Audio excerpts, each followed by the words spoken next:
तो कैसे हो भाई लोग? बढ़िया। थंबनेल देख के आपको पता ही लग रहा होगा कि आज हम किस टॉपिक के बारे में बात करने वाले हैं। ठीक है, एसईओ जो सबसे ज़्यादा मेन टॉपिक है पूरे चैप्टर के अंदर, ये पूरी सीरीज़ के अंदर, पूरी वीडियो के अंदर हम एसईओ कवर करने वाले हैं। इसके रिलेटेड 5 कोर पिलर्स भी हैं जो इस वीडियो के अंदर कवर करेंगे। वीडियो में नए हो तो चैनल को सब्सक्राइब करना, लाइक एंड कमेंट शेयर कर देना। ठीक है, तो बढ़ते हैं अपनी वीडियो के अंदर। काफ़ी सारी चीज़ें भी हैं, है ना। और एट द एंड भाई आगे बढ़ते हैं, नेक्स्ट पेज पे चलते हैं, वो सीखते हैं जो हमें सीखना है। ठीक है, तो फर्स्ट है हमारा what is SEO. It means या इसका मतलब है कि सर्च इंजन्स ऑप्टिमाइजेशन। ये एक ऐसी ट्रिक या एक ऐसा प्रोसेस है जिसके थ्रू हम वेबसाइट्स को टॉप पर रैंक कराते हैं। ठीक है, एक ऐसा ट्रिक या प्रोसेस, ठीक है, जिसमें देखो टॉप पर रैंक कराने क्यों कराते हैं, आपके क्वेश्चंस बनेगा क्यों। क्योंकि जो सर्चर्स होते हैं या जो बहुत सारे लोग होते हैं ना, अगर एक चीज़ की कोई 10 वेबसाइट्स है तो वो वेबसाइट को टॉप 1 वाली वेबसाइट को शो करता है, इसलिए हम एसईओ के थ्रू वेबसाइट को टॉप पर रैंक कराते हैं। ठीक है, फेस नंबर 1 है, इसमें 5 फेसेस हैं। ये पहला और सेकंड बहुत ज़्यादा इंपॉर्टेंट है पढ़ना। बेसिक सेटअप, गूगल को वेबसाइट के काबिल बनाना, मतलब वेबसाइट को गूगल के काबिल बनाना, सॉरी, है ना। गूगल सर्च कंसोल, ये इसका एक फ्री टूल है जिसमें आप अपनी वेबसाइट को रजिस्टर करते हो।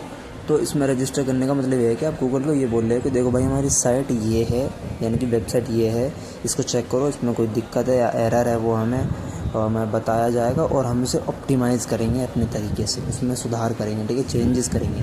सेकंड आता है साइट मैप सबमिट।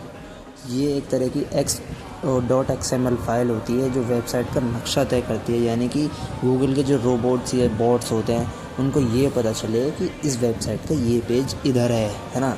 ये पूरी एक वेबसाइट का मैप होता है एक्चुअल में। ठीक है, ये गूगल को पता होना चाहिए ताकि कोई अगर चेक करे तो बोट उसे वही पेज दिखा सके जिसकी उसे ज़रूरत है। ठीक है, वो लाकर। ठीक है, थर्ड आता है गूगल एनालिटिक्स, एक ऐसा टूल जिसके थ्रू वो आपको रिपोर्ट या डाटा प्रोवाइड करता है आपकी वेबसाइट पर कितने लोग आए, किस कंट्री के लोगों ने आपका वो देखा, कंटेंट देखा और कौन से पेजेस पढ़े। ठीक है, ये सारी चीज़ें इसके अंदर आती हैं।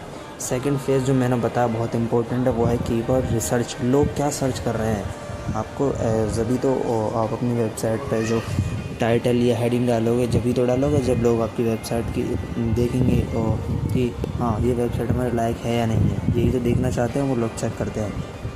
तो कीवर्ड रिसर्च आती है, जैसे मैंने आपको बताया।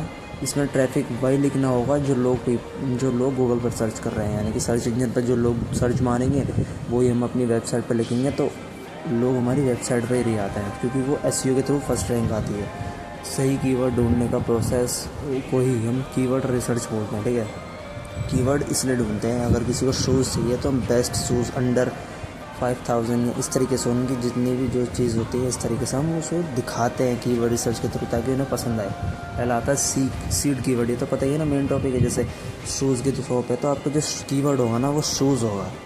ठीक है, बट एक्चुअल में आपके सीड कीवर्ड से ही ट्रैफिक लाना है इम्पॉसिबल है। ठीक है, जो हम पढ़ेंगे लॉन्ग टेल कीवर्ड के अंदर सिर्फ शूज़ रैंक कराना इम्पॉसिबल है। बड़ी कंपनीज़ ऑलरेडी मार्केट में प्रेजेंट होती हैं, तो इसके लिए हमें क्या करना होता है, बड़े बड़े फ्रेजेस या लॉन्ग फ्रेजेस लिखने होते हैं जिसके थ्रू लोग कनेक्ट हो पाए हमारी वेबसाइट के थ्रू। जैसे बेस्ट रनिंग शूज़ अंडर 2000। ठीक है, अगर हम सिर्फ नॉर्मल शूज़ लिख देंगे तो लोगों को मतलब किसी को चाहिए 2000 के अंडर में और लोग शूज़ देख रहे हैं तो वो सोचेंगे काफ़ी सारी कैटेगरी आएंगी तो छोड़ो इस वेबसाइट को, इस तरीके से।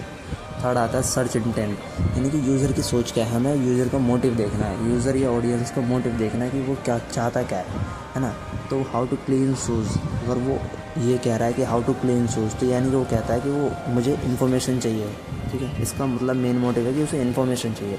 बट अगर वो ये सर्च मार रहा है बाय नाइक शूज़ ऑनलाइन तो उसका जो मोटिव होगा वो क्या होगा, जाहिर सी बात है दिखना ही है, ख़रीदना है। ठीक है, क्योंकि वो बाय करना चाहता है ऑनलाइन नाइक या शूज़ को, है ना। उसमें लिखा वो क्लीन है तो वो इन्फॉर्मेशन लेना चाह रहा है। थर्ड फेस आता है ऑन पेज ऐसी हो, ये तो आपने सुना ही है। ठीक है, यही चीज़ करने वाले हैं। हर एक पेज को गूगल के मुताबिक ऑप्टिमाइज़ करना है, यानी कि आपका जो पेज है उस पेज पर हम काफ़ी सारी ऑप्टिमाइजेशन करते हैं जिसके थ्रू हमारे एसईओ पर हमारी वेबसाइट फर्स्ट रैंक आ पाती है। यूआरएल स्ट्रक्चर को जैसे साफ और छोटा होना चाहिए, जैसे ये मैंने आपको ये साइट दिखा रखी है इस तरीके से। टाइटल टैग होना चाहिए यानी कि 16 कैरेक्टर से कम ही होना चाहिए, कैरेक्टर यानी कि वर्ड्स, ठीक है। कोई दिक्कत नहीं होनी चाहिए, कोई दिक्कत हो तो पूछ लेना मैसेज वो कमेंट करके, ठीक है। मेटा डिस्क्रिप्शन 155 कैरेक्टर का एक शॉर्ट समरी होनी चाहिए, ताकि मेटा डिस्क्रिप्शन वही है, जैसे कोई आप लिंक देखते हो ना तो उसको जो नीचे ब्लू जो होता है ना पूरी लिंक होती है, वो सारी आपकी मेटा डिस्क्रिप्शन कहलाती है। आपकी जो पूरी वेबसाइट होनी चाहिए सिर्फ उस पर सिर्फ एक ही हेडिंग H1 होनी चाहिए, बाकी सारी सब टॉपिक ये सारे S2 और S3 होने चाहिए, ठीक है। वेबसाइट जो भी अच्छी होती है। इमेज ऑप्टिमाइजेशन यानी कि छोटी छोटी फ़ोटोज़ हो, स्मॉल, अगर आप जो भी दिखाना चाहते हो स्मॉल फ़ोटोज़ होनी चाहिए इनका जो। और देखो फ़ोटोज़ में जो गूगल होता है ना वो फ़ोटोज़ नहीं देखता, वो उसके पीछे लिखा हुआ ऑल्ट टेक्स्ट देखता है, इसलिए आपको उसमें ऑल्ट टेक्स्ट लिखना बहुत ज़रूरी होता है।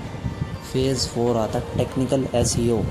ये हम किस तरीके से करते हैं ऑप्टिमाइज़, वो हम पढ़ते हैं। देखो फर्स्ट आता है कि पेज की स्पीड जितनी तेज़ होगी, वेबसाइट जितनी तेज़ी से खुलेगी, लोग उतनी जल्दी चीज़ों को देखेंगे आपकी वेबसाइट पर आकर। तो 2 या 3 सेकंड के अंदर आपकी वेबसाइट लोड या रिलोड होनी चाहिए। मोबाइल फ्रेंडलीनेस होनी चाहिए, फ्रेंडलीनेस यानी कि वेबसाइट को पूरी मोबाइल पर बहुत अच्छी तरीके से शोकेस हो, एक एक फ़ोटो एक एक चीज़ें दिखे, कोई पिक्सल वगैरह फटने का ना चांसेस हो। STTP सर्टिफिकेट हो यानी कि SSL सर्टिफिकेट। इसका मतलब है आपने जो वेबसाइट पर देखा है वो लॉक सा ऊपर छपा आता है, जो HTTPS का सिक्योर पैडलॉक आइकन होता है, जिसके थ्रू हमारी जो वेबसाइट होती है वो सिक्योर होती है, ठीक है। अदरवाइज़ गूगल रैंक नहीं करेगा अगर आपकी वेबसाइट पर कोई सिक्योर पैडलॉक आइकन नहीं है ना, या आपकी वेबसाइट पर HTTPS करके स्टार्टिंग नहीं है ना, तो गूगल आपकी वेबसाइट को रैंक नहीं करेगा, उसे लगेगा कि ये फेक वेबसाइट है। 4th आता है ब्रोकन लिंक्स। ब्रोकन लिंक्स वो लिंक होते हैं जिस पर जैसे 404 एरर आ जाता है, ये सारी चीज़ें ना हो। ये जो एरर वगैरह आते हैं ना, ये भी काफ़ी सारी कॉमन समस्या होती है, ठीक है। ब्रोकन लिंक्स नहीं होनी चाहिए। और फेज़ 5 आता है ऑफ पेज SEO। वेब के बाहर का काम क्या होता है, देखो इंटरनेट पे वेब के ट्रस्ट और रिस्पेक्ट ग्रो कराना है, ठीक है। जाहिर सी बात है कि जब हम इंटरनेट पे आते हैं तो वेबसाइट के ट्रस्ट को रिस्पेक्ट को ग्रो करना होता है। वो हम किस तरीके से करते हैं, बैक लिंक्स लगा के कर सकते हैं, कैस्ट पोस्टिंग के थ्रू। जैसे बैक लिंक्स के होते हैं जो दूसरी आपकी वेब को लिंक करे, जैसे मैंने अपनी वेबसाइट का लिंक किसी दूसरी वेबसाइट पर डाल दिया और वहाँ उसकी वेबसाइट पर लोग आकर मेरी वेबसाइट पर आ रहे हैं, तो बैक लिंक कहलाती है।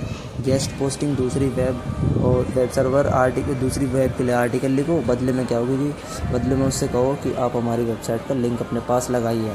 तो वीडियो अच्छी लगी हो तो वीडियो को, चैनल को सब्सक्राइब करना है ना, वीडियो को लाइक करना, वीडियो को फर्स्ट कमेंट करना। यार मैं पिन करूँगा आपकी कमेंट को और आपकी कमेंट का रिप्लाई करूँगा। आप मेरे लिए फ़िलहाल